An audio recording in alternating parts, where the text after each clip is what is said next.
Where did Fox News decide to go for substantive policy analysis about Obamacare? Donald Trump. Guys, take it away. The President spoke today. Americans have lost their individual insurance policies. What do you think?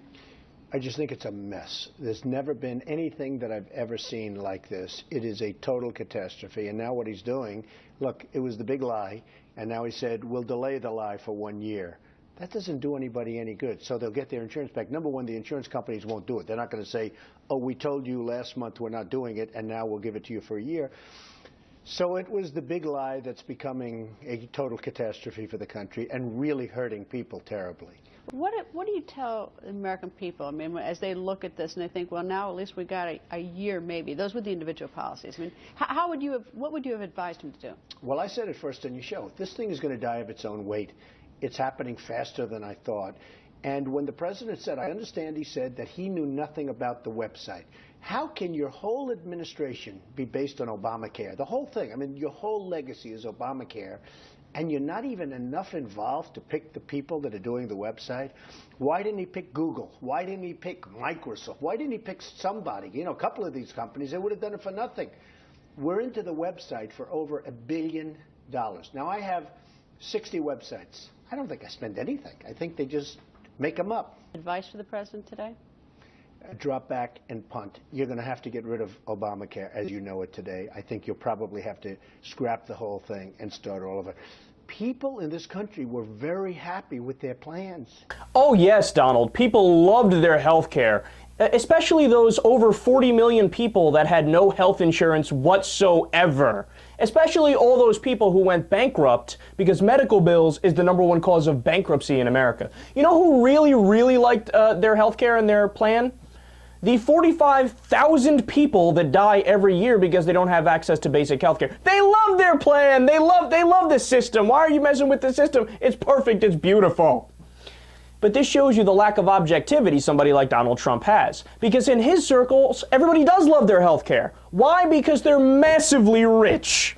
He hangs out at Winged Foot, which is, you know, one of the best and most exclusive country clubs in the world. He hangs out on Wall Street. So all those guys, yeah, they have no reason to complain. They get the best of the best because they are mega rich.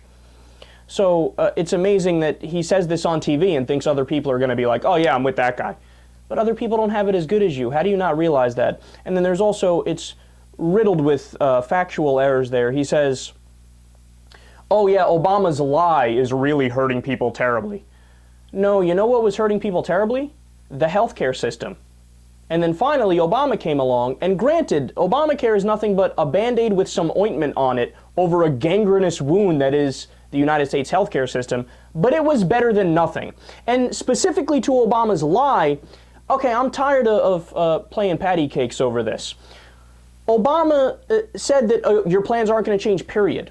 But the plans that did change are the ones that were the worst of the worst. The ones that don't even meet the minimum requirements under Obamacare. So these are plans that are the catastrophic coverage where you basically pay them for them to fuck you later. So you know what? I'm sick of it. I'm sick of it. Okay, yes, he should have said, been more accurate and said, the overwhelming majority of people who like their plans will keep it and some people's plans will get better. That would have been the better way to put it. But now the right-wingers are running around with impunity saying, oh, he lied, it's so terrible. Yes, but he lied and the result was better. It was better. And what did I tell you? When Obama came out yesterday and said, well, we'll delay it and people can keep their plans for another year, he did that thinking this is going to deflect Republican criticism. But the very next day, Republicans are back on TV saying, well, you're just delaying the lie a year. Delay it again and then again. But Obama really thought the people who tried to repeal his law 43 times, all of a sudden we're going to stop being critical because he delayed it another year.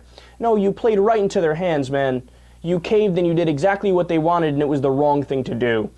And then finally, Donald Trump said, we're into the website for over $1 billion. Now, before I give you the actual numbers, do you think that's true? At face value, did you hear that and go, that sounds about right? Let me give the actual numbers. It really cost $93 million, much less than $1 billion. And that was the contract for the site. But according to the Sunlight Foundation, the actual dollar amount that went specifically to the site and not to other things which were associated with the contract, it's only $70 million. Now, to be fair, you can hear that as I did and say, well, why is it so expensive? Because that is still a really high number. Well, as Kurt Eichenwald at Vanity Fair said, quote, "The site is one of the most complicated web-based undertakings ever envisioned, not only by the federal government, but possibly by any internet product provider ever."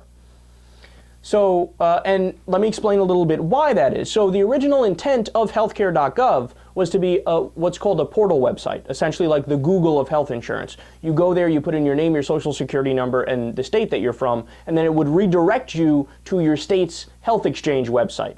Now, unfortunately, since we have crazy Republican governors in the nation, they decided to try to sabotage Obamacare. So what did they do? They didn't set up their healthcare exchanges.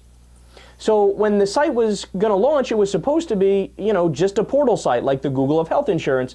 But at the last minute, they had to try to make it so that 36 different sites that didn't set up their healthcare exchanges, now healthcare.gov had to set up the exchanges for them and put in all of the different intricacies of the state laws when it comes to insurance. So there's different subsidies that factor in from state to state, different laws that factor in from state to state, different health insurance companies that are in the market in different states, and you have to put all this in one website. So it's like 36 or 37 websites in one website when it wasn't even originally supposed to be for that. So this is why it's so expensive, and this is why it's such an issue. And unfortunately, nobody's giving you the context, and all you hear is idiots like Donald Trump going out there spewing propaganda.